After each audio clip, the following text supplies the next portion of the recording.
একদা এক জঙ্গলে এক খেক শিয়াল বসবাস করত। সে একদিন কিছু খাবার দেখতে পেল। সে খুব ক্ষুধার্ত ছিল আর খুব দ্রুত খাবার খেতে লাগলো। সে যখন দ্রুত খাবার খাচ্ছিল তখন খাবার খেতে খেতে খাবারের একটি হাড় তার গলার মধ্যে আড়াআড়ি ভাবে বেজে যায়, যেটা সে বের করতে পারছিল না। সে খাবার খেতেও পারছিল না। সে খুব অসুবিধায় পড়ে যায়। তারপর সে দেখতে পায় একটি সারসকে। খেক শিয়াল সারসের কাছে গিয়ে সাহায্য চাইল। খেক শিয়াল এটা নিশ্চিত ছিল যে কেউ যদি তাকে সাহায্য করতে পারে তবে সেটা সারসই পারবে, কারণ সারসের অনেক লম্বা লম্বা ঠোঁট ছিল। সে সেই লম্বা ঠোঁট দিয়ে খুব সহজেই তার গলার মধ্যে থেকে হাড়টা বের করতে পারবে।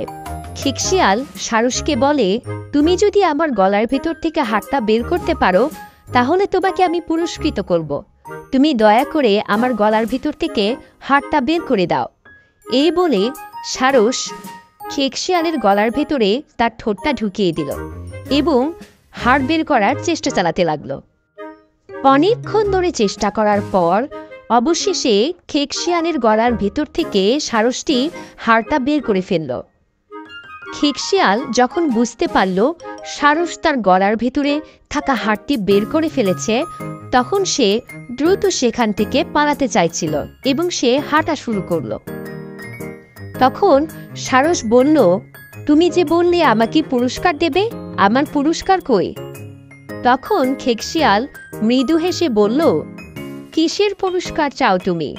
তুমি যখন তোমার মাথাটা আমার মুখের মধ্যে ঢুকিয়ে দিয়েছিলে তখন যে আমি তোমাকে খেয়ে ফেলিনি, এটাই তো তোমার ভাগ্য।